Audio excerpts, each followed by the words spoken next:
फरीदाबाद के खोरी गांव में महापंचायत में हंगामा हो गया है। आपको बता दें इस वक्त की बड़ी खबर, खोरी गांव के लोगों पर पुलिस का लाठीचार्ज भी हुआ है।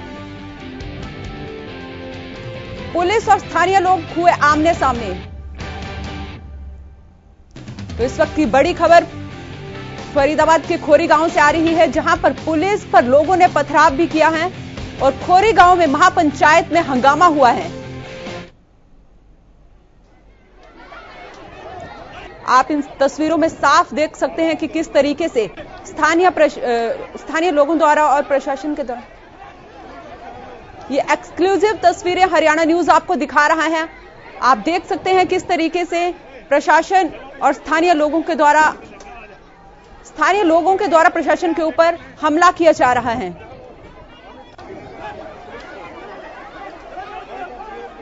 वहीं पुलिस ने भी स्थानीय लोगों पर, खोरी गांव के लोगों पर पुलिस ने लाठीचार्ज भी किया है और पुलिस और स्थानीय लोग अब आमने सामने आ गए हैं। ये मामला है, यहां से 10,000 लोगों के घर खाली करवाए जा रहे हैं, जिसको लेकर पिछले काफी समय से प्रशासन यहां पे मुस्तैद है। तो हरियाणा न्यूज पर आप ये एक्सक्लूसिव तस्वीरें देख सकते हैं कि किस तरीके से स्थानीय लोगों द्वारा पुलिस पर हमला किया जा रहा है।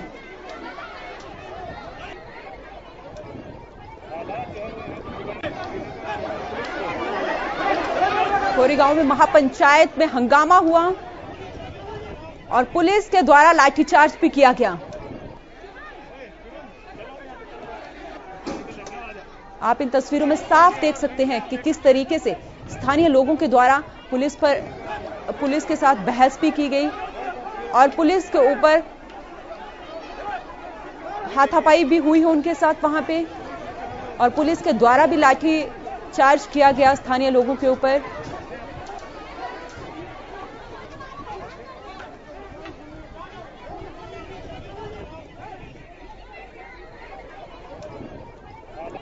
पुलिस और स्थानीय लोग खोरी गांव में अब आमने सामने आ चुके हैं।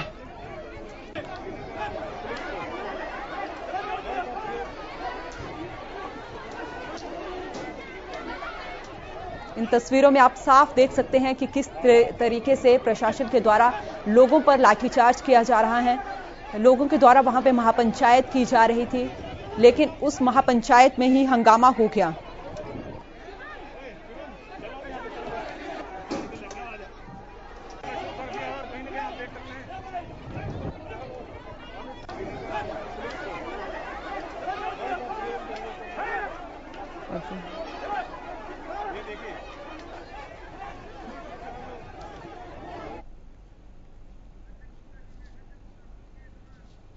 अधिक जानकारी के लिए हमारे साथ हमारे सहयोगी संजय गुप्ता जुड़ गए हैं।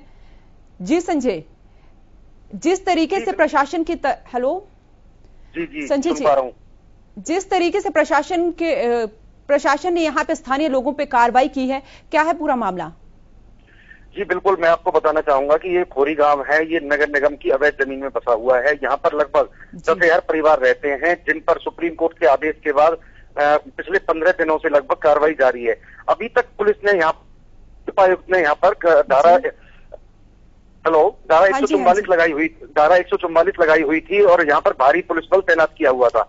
लेकिन लगातार कुछ दिनों से यहाँ पर इस तरीके की बातें हो रही हैं कि यहाँ पर महापंचायत करने की तैयारी हो रही थी या फिर कुछ लोगों को भड़काकर यहीं पर बसाने की तैयारी हो रही थी, जिसके चलते पुलिस प्रशासन पूरी तरह चौकन्ना था। अभी तक यहाँ पर कम से कम 5 से 6 हजार परिवार यहाँ से पलायन कर चुके हैं, अपने सामान को लेकर जा चुके हैं। लेकिन कहीं ना कहीं कर राजनीति की भेंट ये मामला चढ़ चुका है। अभी कुछ दिन पहले राज्यसभा सांसद जो कि आम आदमी पार्टी से है, सुशील गुप्ता वो यहाँ पर पहुंचे थे। उन्होंने यहाँ पर स्थानीय लोगों से मुलाकात की, जंतर मंतर पर जाकर धरना देने की कोशिश की। उन्होंने कई जगह पे इसकी विज्ञप्ति सौंपी कि इन लोगों का पुनर्वास किया जाए।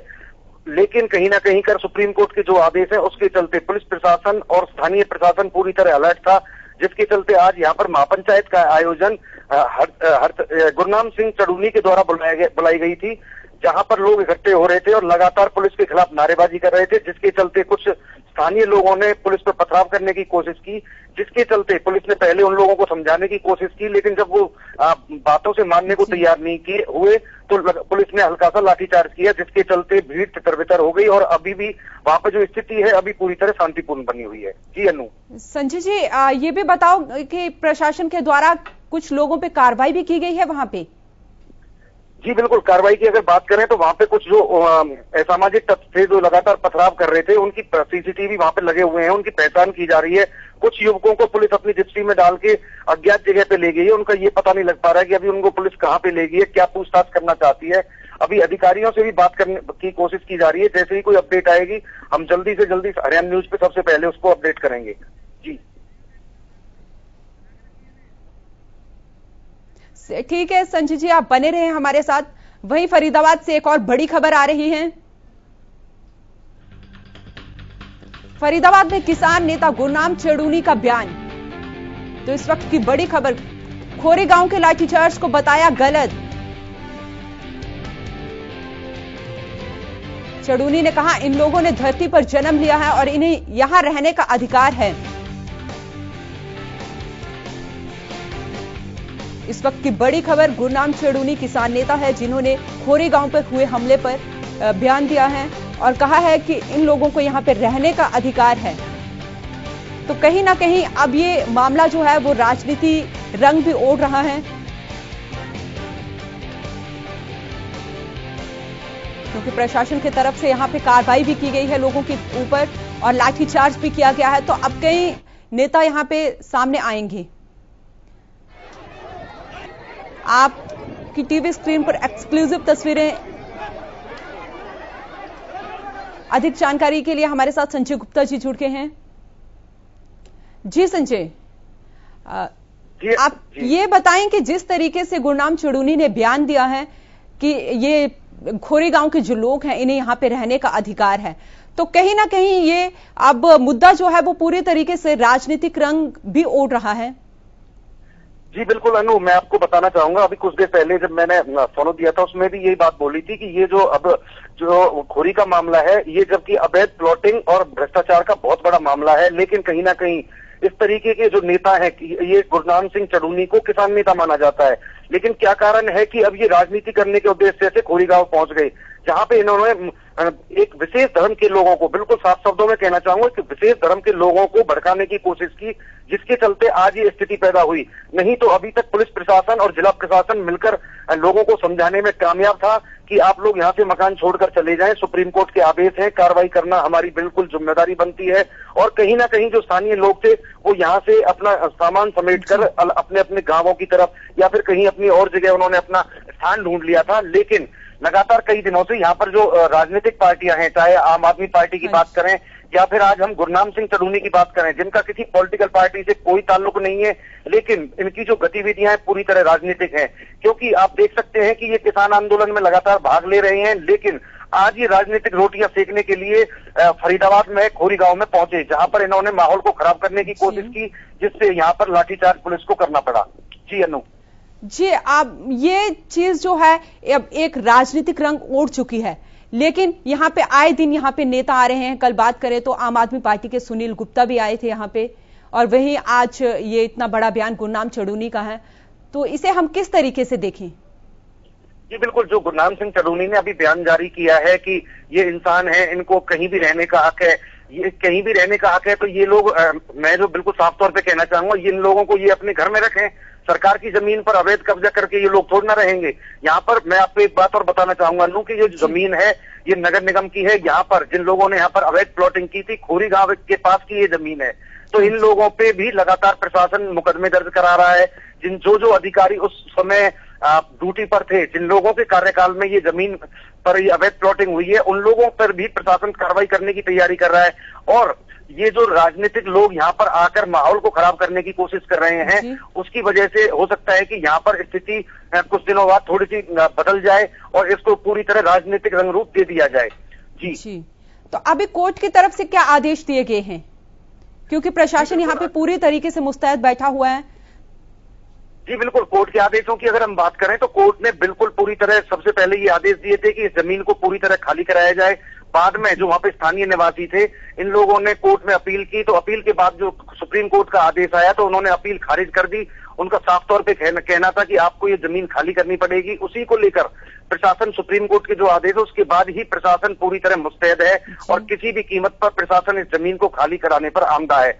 लेकिन अनु, मैं आपको बताना चाहूंगा कि अब चुनावों का दौर शुरू हो चुका है। पंजाब में भी चुनाव शुरू हो जाएंगे। कुछ दिनों बाद हरियाणा में भी ग्राम पंचायत, नगर परिषद और जिला परिषद के साथ में नगर निगम के भी चुनाव होने हैं। तो कहीं ना कहीं जो आज की ये घटना है, हालांकि प्रशासन ने यहाँ पर धारा 144 लगा रखी थी, बावजूद इसके जब यहाँ पर इतने सारे लोग इकट्ठा हो गए तो ये सोचने की बात है कि अब तक पुलिस विभाग और सीआईडी विभाग ने इनको इकट्ठा ही क्यों होने दिया। और जब ये इकट्ठा हो गए तो क्या कारण था कि कुछ लोग असामाजिक तत्व वहां पर लगातार पत्थर फेंकने में कामयाब हो गए, जिसकी वजह से पुलिस को लाठीचार्ज करना पड़ा।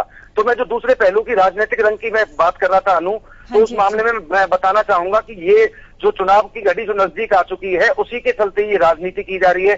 फरीदाबाद में कांग्रेस के जो इसके आम आदमी पार्टी के जो जिला अध्यक्ष हैं धर्मवीर भड़ाना, वो लगातार इस तरीके के बयान जारी कर रहे हैं कि जब भी इन लोगों से बस्ती खाली कराई जाएगी तो वो बुलडोजर हमारी छाती से चलेगा। तो इस तरीके के जो बयान देने का मतलब है अनु, उसका सीधा सीधा मतलब राजनीतिक है। ये लोग राजनीतिक रोटियां फेंकने में लगे हुए हैं, जबकि प्रशासन चाहता है कि ये जमीन सुप्रीम कोर्ट के आदेश के बाद शांतिपूर्ण तरीके से खाली करा के नगर निगम को। संजय जी, यहाँ पे धारा 144 लागू हुई है, लेकिन उसके बावजूद ये लोग महापंचायत कर रहे थे, तो इनकी महापंचायत को कौन हैंडल कर रहा था?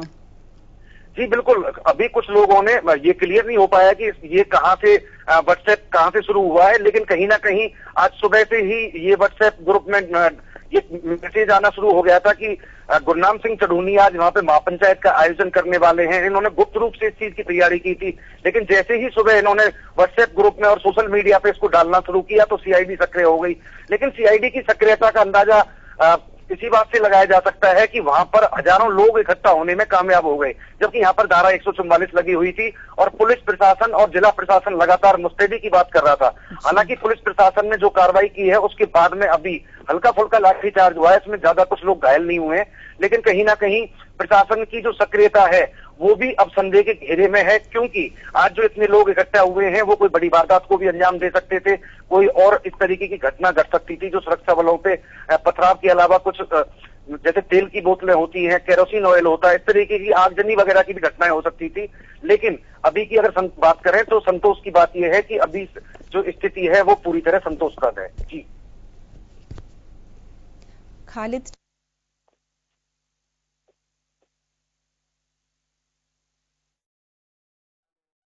जी, आप बने रहे हैं हमारे साथ, और हमारे साथ इस वक्त कांग्रेस के प्रवक्ता खालिद चहलका जी जुड़ चुके हैं। खालिद जी, आपका स्वागत है। नमस्कार जी खालिद, जिस तरीके से खोरी गांव में ये लाठीचार्ज प्रशासन द्वारा किया गया है, क्या कहना है आपका इस पे? लाठीचार्ज की वजह क्या रही, बताएंगे क्या? ये जो खोरी गांव का था प्रशासन के द्वारा किया गया, क्योंकि 10 यहाँ पे लोगों के घर खाली करवाए जा रहे हैं, अवैध निर्माण हुआ है। देखो, बात क्या है कि सरकार जब पिछले 7 साल से सरकार जो देश और प्रदेश में चल रही है ना जी, यहाँ लोगों को संतुष्ट करने की बजाय इनका सीधा एक एजेंडा है कि लोगों की आवाज को दबाना है। वो चाहे लाठी से दबा सकते हो, चाहे गोली से दबा सकते हो, या फिर मुकदमों से दबा सकते हो। यही किसानों के साथ हो रहा है, यही गरीबों के साथ हो रहा है। इस प्रदेश में जो भी वर्ग अपने हक की और अपने सायों की बात करता है, उसको सरकार बिल्कुल पसंद नहीं करती। आपको सरकार के साथ हाँ में हाँ मिलानी है, सरकार के साथ सांप्रदायिक रहना है, ये सरकार का एजेंडा है। और सरकार इसी सब चीजों को दरकिनार करते हुए, प्रदेश के लोगों के हितों को दरकिनार करते हुए लोगों की आवाज को दबाने का काम कर रही है। वो चाहे कैसे भी दबा सकती है, ये सरकार का एजेंडा है सीधा कि लोगों की आवाज कैसे दबाई जाए। खालिद जी, बात में यहाँ करूंगी, ये जो सुप्रीम कोर्ट के द्वारा ये ऑर्डर किया गया है कि ये अवैध निर्माण है, ये खाली किया जाए, लेकिन हम बात करें तो ये जब कांग्रेस की सरकार थी, ये अवैध निर्माण तब हुआ था, इस पे आप क्या कहेंगे? कांग्रेस ने तो इस प्रदेश में अब बात इस बारे में तो अगर भाजपा के लोगों से बात ही ना हो तो बेहतर है। कांग्रेस ने तो हर गरीब तबके के लिए, चाहे 100 गज के प्लाट की बात हो, कांग्रेस ने तो हर तबके के लिए हर समय पे जरूरत अनुसार काम किया है। कांग्रेस ने ऐसा कभी नहीं किया। अगर ऐसी चीजें कभी आई देश और प्रदेश के अंदर कि माननीय न्यायालय, माननीय उच्च न्यायालय ने कोई आदेश अपना आदेश लागू करवाना चाहता, उसके लिए भी हरियाणा सरकार जब कांग्रेस की थी हरियाणा में, तो बड़ा एक दोस्ताना तरीके से लोगों के साथ व्यवहार करके लोगों को कोई चीजें उसके अगेंस्ट में आपको अगर उनके घर उजाड़ने तो आप उनको कोई व्यवस्था तो देंगे क्या? उनको कहेंगे आप सड़क पे चले जाइए? इस प्रदेश में कितने सारे जगह हैं, इतने सारे गांव हैं जहाँ पे ये सब है, क्या करेंगे? पूरे प्रदेश को आप सड़कों पे? खालिद जी, मैं आपको एक बार रोकना चाहूंगी। हमारे साथ विजेंद्र नेहरा बीजेपी प्रवक्ता भी जुड़ गए हैं, मैं उनकी राय भी ले लेती हूं। जी विजेंद्र जी, आपकी क्या प्रतिक्रिया है इस मामले पर, जिस तरीके से यहाँ पे खोरीगांव में लाठीचार्ज हुआ है?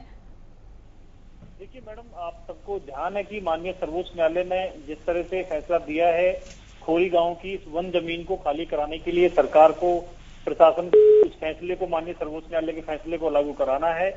और ये जो लोग हैं, इन आपको मैं बड़ी जिम्मेदारी की एक चीज बताना चाहूंगा कि 1970-1980 में कांग्रेस पार्टी के जो सांसद थे फरीदाबाद के, उनके इशारे पे, उनके संरक्षण में लोगों ने यहाँ पर अवैध प्लॉटिंग की, गलत तरीके से लोगों को बसने दिया और बसाया।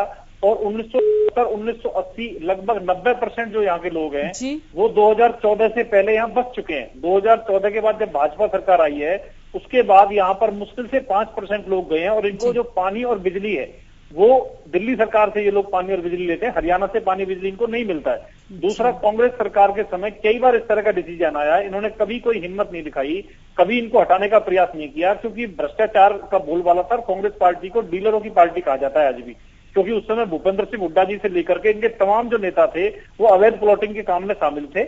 इन्होंने गरीब लोगों के पैसे को खाया है और उनको गलत तरीके से बताया है। और आज माननीय सर्वोच्च न्यायालय के फैसले को मजबूरी है सरकार की, हमें वो लागू कराना पड़ेगा। और पहले देखिए, मैं आपको बताऊं, जिला उपायुक्त यशपाल यादव जी से भी मेरी इस विषय में बात हुई थी, जब डिबेट आई थी, तो आज लगभग 60 से 70% के लोग प्यार से, शांति से, शासन प्रशासन के समझाने से वहां पे घरों को खाली करके जा चुके हैं।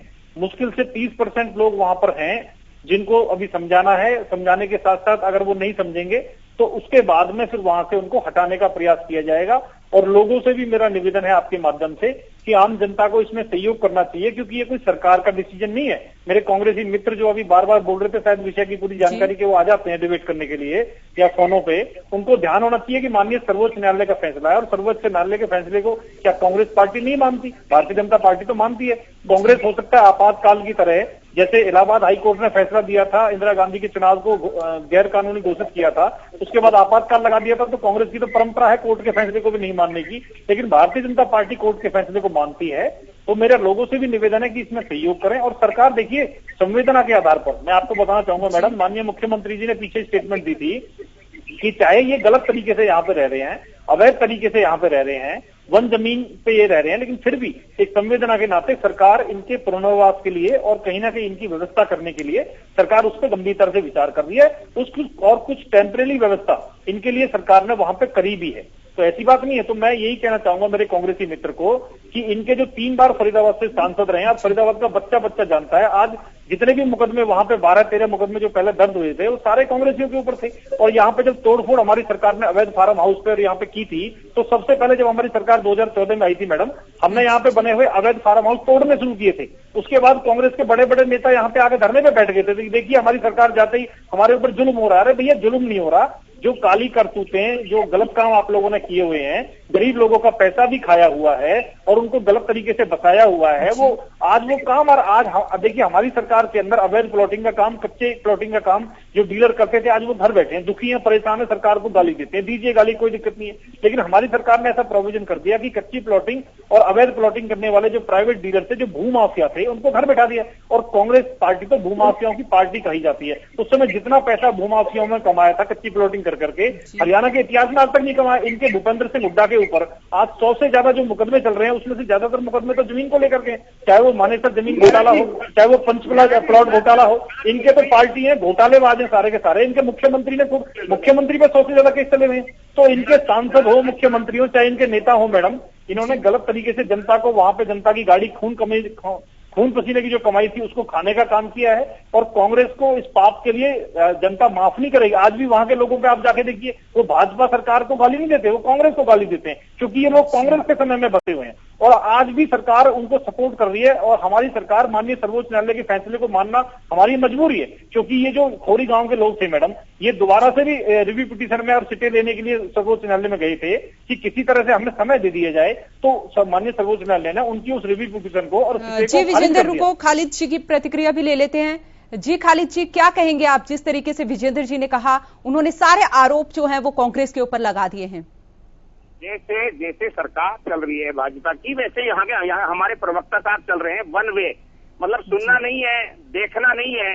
अभी एक तरफ कहते हैं कि सरकार ने उनको पहले कुछ अलग से व्यवस्था देने का प्रयास किया था, उनके घर झोपड़ी कुछ देने का प्रयास किया था, तब उनको हटाया गया समझा के। दूसरी तरफ आपको बता देता हूँ, सरकार सिर्फ लाठी और डंडे के बल पे चल रही है।